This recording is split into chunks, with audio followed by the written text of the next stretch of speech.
प्यारे मित्रों, आज पुनः कक्षा 10 गणित के सेशन में फिर हम चौथे लेसन को लेकर के आए हुए हैं। और चौथा लेसन आपका है द्विघात समीकरण या क्वाड्रेटिक इक्वेशन। तो हम इस पे बात करेंगे कि होता क्या है यह और इसकी भूमिका क्या है, इंट्रोडक्शन इसका क्या है, इसके बारे में बात करेंगे। हम बहुत सारे समीकरण पढ़ चुके हैं अभी तक और उसके संदर्भ में हम द्विघात समीकरण के बारे में पढ़ेंगे। इसका प्रयोग या इसका पढ़ने का तात्पर्य यह है कि जब एक प्रकार की राशियां दो बार गुणित हो, या हमें कह सकते हैं कि ऐसा बहुपद भी आप पढ़े हैं जो चर और अचर का कॉम्बिनेशन होता है। तो चर और अचर का कॉम्बिनेशन में हम पढ़े हैं कि लीनियर भी होता है, द्विघाती होता है, त्रिघाती होता है। तो लीनियर के बारे में आप पढ़े हैं, मतलब रेखी के बारे में पढ़े हैं आप, इसके बारे में पढ़ चुके हैं आप। x+1 यह आपका रेखीय हो जाएगा। तो हमें कह सकते हैं कि रेखीय हो जाएगा क्योंकि इसमें एक घात होता है। तो हम कह सकते हैं x+1 = 0, तो x इक्वल हो जाएगा -1। हमें कह सकते हैं कि इसमें जो चर का घात अगर एक होगा तो रेखीय होगा। अब देखिए इसके अंतर्गत हम पढ़ेंगे, कैसे पढ़ते हैं। जैसे मान लिया जाए इस तरह से कोई आयत है, आयत तो क्वेश्चन आपसे कह देगा किसी आयत की लंबाई उसके चौड़ाई से 2 अधिक है, तो आयत की लंबाई और चौड़ाई ज्ञात कीजिए। जैसे कहने का मतलब है, मान लीजिए आयत इसकी लंबाई हो गई लंबाई, तो कह रहा है कि चौड़ाई से 2 अधिक है। तो माना चौड़ाई x तो लंबाई x+2, तो कहेगा कि लंबाई और चौड़ाई बताइए। तो हम क्या जानते हैं, इसका एरिया का फॉर्मूला जानते हैं, L × B जानेंगे। तो हम कहेंगे 2 अधिक है तो कुल एरिया बता देगा, कुल क्षेत्रफल है आपका मान लीजिए 20। तो बताइए, तो बताना क्या है, इसमें यह करना है कि हम कहेंगे एरिया इसका 24 है। तो 24 है, इसको बनाते समय हम ध्यान देंगे इस तरह से। हम जानते हैं L और B तो आपका x × x+2 = 24 के बराबर है। हमें कह सकते हैं कि x² + 2x = 24, x² + 2x -24 = 0। हम इस तरह के क्वेश्चन को सॉल्व करने के लिए हम इसको सॉल्व कर सकते हैं। तो हम बस इतना जानते हैं कि इसका प्रयोग कुछ इस तरह की जगहों पर किया जाता है, ठीक है। तो आगे हम बात करते हैं कि द्विघात समीकरण होता क्या है। अब देखिए कह सकते हैं हम कि जब किसी चर पर घात, या हम कह सकते हैं कि पावर 2 हो जाए, 2 हो तो वह द्विघात समीकरण होगा।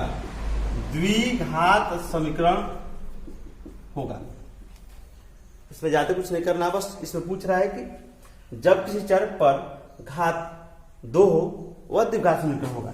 जैसे हम मानक की बात करें, मानक मतलब स्टैंडर्ड जो होता है द्विघात समीकरण, ax² + bx + c = 0। ध्यान दीजिएगा, जो ax है मतलब कि हमको दिखाना ही बस इतना है कि जो x का घात 2 होना जरूरी है, यह एक द्विघात समीकरण है। हमें कह सकते हैं x² 6x + 2, यह भी द्विघात समीकरण है क्योंकि इससे पहचान करना हमको। हमें कह सकते हैं कि 7x² 6x + 2, यह भी द्विघात समीकरण है। हमें कह सकते हैं कि x⁴ x², ये भी आपका द्विघात समीकरण है क्योंकि x⁴ पर x² कट जाएगा तो आपका बच जाएगा x²। हमको बस इतना दिखाना है कि x के पावर 2 होना चाहिए, x का घात 2 होना चाहिए। यह रहे या ना रहे उससे कोई मतलब नहीं है। ax² भी रहेगा तो भी द्विघात समीकरण है क्योंकि चर का घात 2 होता है। अगर चर का घात 2 होगा तो द्विघात समीकरण होगा। इसमें कंडीशन ये है कि जो a है नॉट इक्वल टू 0, अगर a 0 नहीं होना चाहिए, क्योंकि ये 0 अगर हो जाएगा तो द्विघात समीकरण का अस्तित्व समाप्त हो जाएगा। इसलिए हमें कह सकते हैं कि द्विघात समीकरण या क्वाड्रेटिक इक्वेशन का मतलब होगा ax square plus bx plus c, मतलब ax स्क्वायर जो होगा, अगर मान लीजिए कि a का मान 0 हो जाए तो x स्क्वायर क्या हो जाएगा, 0 हो जाएगा। तो हमें कह सकते हैं कि जब तक x का पावर 2 नहीं होगा तो द्विघात समीकरण नहीं होगा। अगले आपके लेसन में बात होगा, इसी अगले लेसन में बात होगा आपका 4.1 में बात करेंगे। लेसन आपका 4 है तो हम बात कर लेते हैं। लेसन आपका लेसन 4 है और इस लेसन में बात होगा 4.1 में। हम 4.1 में बात करेंगे, एक्सरसाइज में 4.1 में बात करेंगे द्विघात समीकरण का पहचान करना, और द्विघात समीकरण का पहचान करना ही करना है, इसके बारे में हम बात करते हैं आगे। हाँ, तो क्वेश्चन नंबर पहला होगा आपका। क्वेश्चन नंबर पहला कह रहा है कि आप द्विघात समीकरण का पहचान करें कि द्विघात समीकरण है या नहीं। तो हम अभी जान चुके हैं कि ax square plus bx plus c, अगर देखने में अगर यह x स्क्वायर बच जाए, कहीं भी x स्क्वायर अगर बच जाए तो आपका द्विघात समीकरण होगा। थोड़ा सॉल्व कर लेते हैं इसको। द्विघात समीकरण का पहचान करना है तो यह है x प्लस 1 का होल स्क्वायर हो जाएगा a square plus 2ab plus b square, मतलब x square plus 2x plus 1 हो जाएगा 2x प्लस 3। इसको जब इधर भेजेंगे तो x square plus 2x plus 1 minus 2x minus 3 equal to 0। 2x से 2x कट जाएगा, ये आपका बच जाएगा x स्क्वायर माइनस प्लस 1 है माइनस 3 माइनस 2, ये आपका x पावर 2 बच गया, इसलिए यह द्विघात समीकरण है। हम कहेंगे ax स्क्वायर दिया हुआ है तो हम कह सकते हैं कि x स्क्वायर हो गया, यह द्विघात समीकरण है। चलिए आगे बात कर लेते हैं इसमें। दूसरे क्वेश्चन पर x square minus 2x equal, इसका मल्टीप्लाई करेंगे तो माइनस 6 और हो जाएगा प्लस 2x। इसको इधर भेजेंगे तो इसमें स्थिति है x square minus 2x minus 2x और प्लस 6 इक्वल टू 0। तो हम कह सकते हैं x square minus 4x plus 6 equal to 0। इसमें भी x स्क्वायर दिख रहा है, इसका मतलब ये भी द्विघात समीकरण है। नीचे वाला बात कर लेते हैं question. x square plus x minus 2x plus 2 नहीं minus 2 equal to x square plus 3x minus x minus 3। तो इसमें x स्क्वायर से x स्क्वायर कट गया। अब ये कह सकते हैं x स्क्वायर से x स्क्वायर कट गया, क्या द्विघात समीकरण नहीं होगा। तो यह द्विघात समीकरण नहीं है। देख लीजिएगा। चौथे क्वेश्चन में बात कर लेते हैं। इसका इसमें मल्टीप्लाई कराएंगे 2x square plus x minus 6x और माइनस 3, अब x स्क्वायर 5x। तो देखिए इसको जब इधर भेजेंगे तो 2x square plus x minus 6x minus 3 minus x square minus 5x equal to 0। हमको कुछ करना नहीं, बस चेक करना है इसमें कि x का घात 2 हो रहा है कि नहीं। 2x स्क्वायर में से 1x स्क्वायर घटेगा तो आपका 1x स्क्वायर बच जाएगा। इसका मतलब ये भी यह द्विघात समीकरण है। बस अगला चेक कर लेते हैं। इसका इसे मल्टीप्लाई कराएंगे 2x square minus 2x minus x plus 3, अब हो जाएगा x स्क्वायर प्लस नहीं माइनस x अब प्लस 5x अब माइनस 5। जब हम इसको इधर भेजेंगे तो वही होगा 1x स्क्वायर में से 1x स्क्वायर 2x स्क्वायर में घटेगा तो 1x स्क्वायर बच जाएगा। इसका मतलब ये भी यह द्विघात समीकरण है। चेक करना बस यही। फिर अगले को चेक कर लेते हैं कि द्विघात समीकरण है या नहीं। x square plus 3x plus 1, इसका स्क्वायर करेंगे a स्क्वायर मतलब x स्क्वायर प्लस 4x और प्लस 4। इसमें x स्क्वायर से x स्क्वायर कट जाएगा, x स्क्वायर नहीं बच रहा है, यह द्विघात समीकरण नहीं है। नहीं।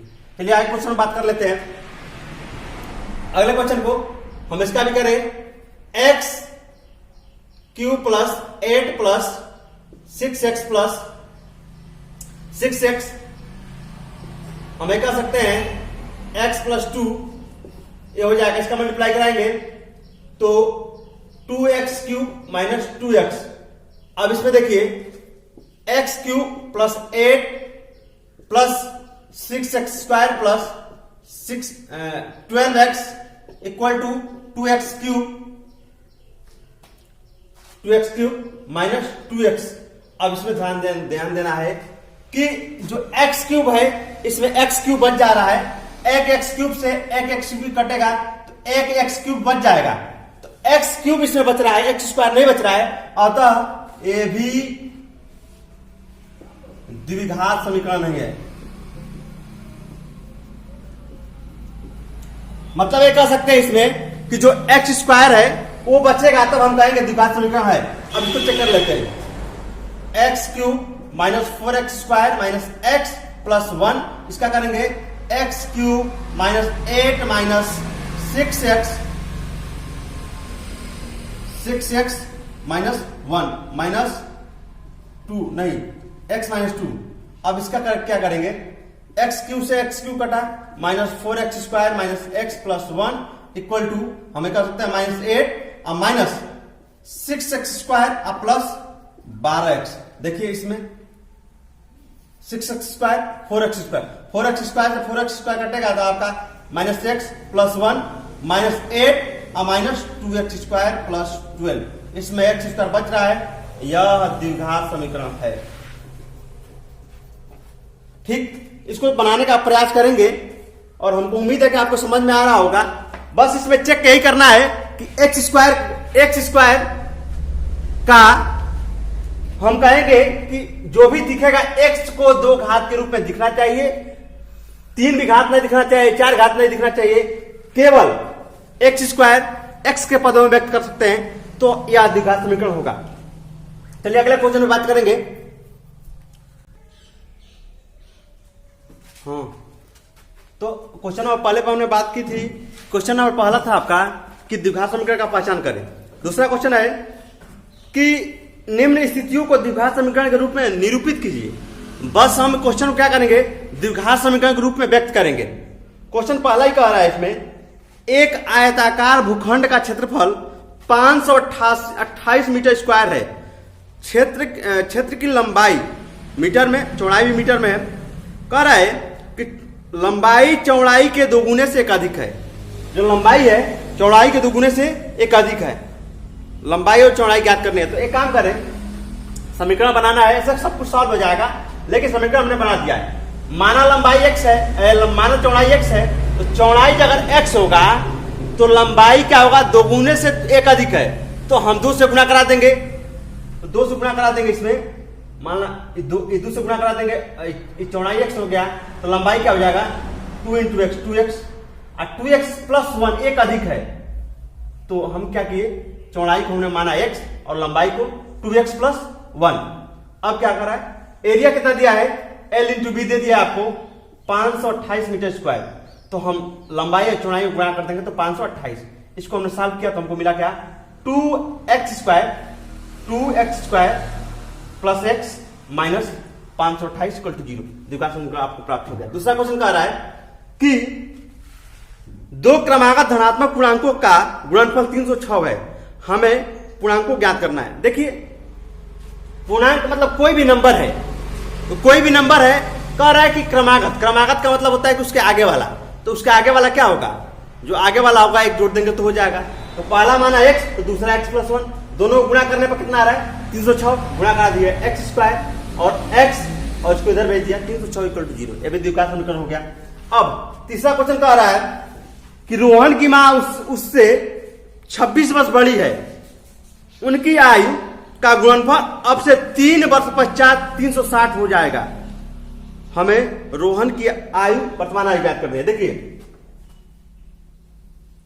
माना रोहन की आयु x वर्ष, उसकी माता की आयु 26 वर्ष अधिक है, तो x प्लस 26 हो जाएगा। 3 वर्ष बाद, तो 3 वर्ष बाद इसमें भी 3 वर्ष जुड़ेगा और इसमें भी 3 वर्ष जुड़ेगा, तो 3 वर्ष बाद कितना हो जाएगा, 1 हो जाएगा x प्लस 3 और उसकी मात्रा हो जाएगी x प्लस 29। अब जब हम दोनों का गुणनफल करेंगे तो गुणनफल का 360 हो जाता है, x plus 3 into x plus 29 गुणा करेंगे तो हमको ये प्राप्त होगा, और जब प्राप्त होगा 360 ला देंगे इधर तो 87, 360 में 87 घटेगा तो आपको प्राप्त हो जाएगा कितना, x square plus 32x minus 273 equal to 0। Question number last है, कह रहा है कि एक रेलगाड़ी 480 किलोमीटर की दूरी समान चाल से तय करती है।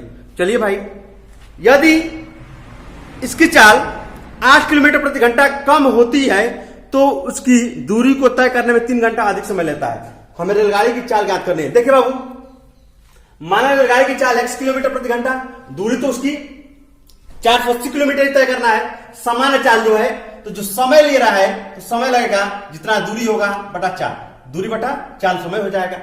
दूसरी बात, यदि चाल 8 किलोमीटर प्रति घंटा कम कर दे, तो 8 किलोमीटर प्रति घंटा कम कर दे रहे हैं, चाल इसका x किलोमीटर प्रति घंटा है, चाल को 8 किलोमीटर प्रति घंटा कम कर देते हैं तो जो समय है 3 घंटा ज्यादा लगता है, तो समय आपका जो भी था 480 बटा x जो समय था उसमें 3 घंटा अधिक समय लग रहा है।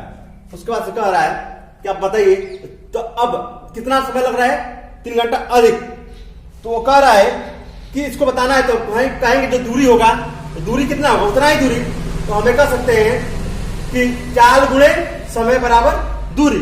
चाल आपका x माइनस 8 और जो दूरी है, जो समय आपका 480x बटा x प्लस 3 इक्वल टू 480।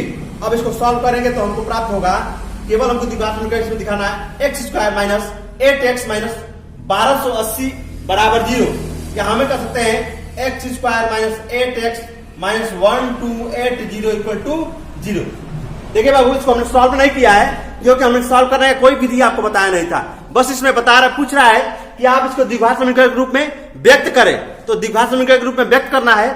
और अगले एक्सरसाइज में हम आपको सॉल्व करने के लिए बताएंगे कि द्विघात समीकरण को कैसे सॉल्व किया जाएगा। इस क्वेश्चन को भी सॉल्व कर सकते हैं आप, इस विधि को हम प्रयास करेंगे कि इसको सॉल्व करें, लेकिन आप इसको प्रयास कर सकते हैं। अगले टॉपिक में हम द्विघात समीकरण को सॉल्व करने का तरीका मैं बताऊंगा। इसके लिए धन्यवाद।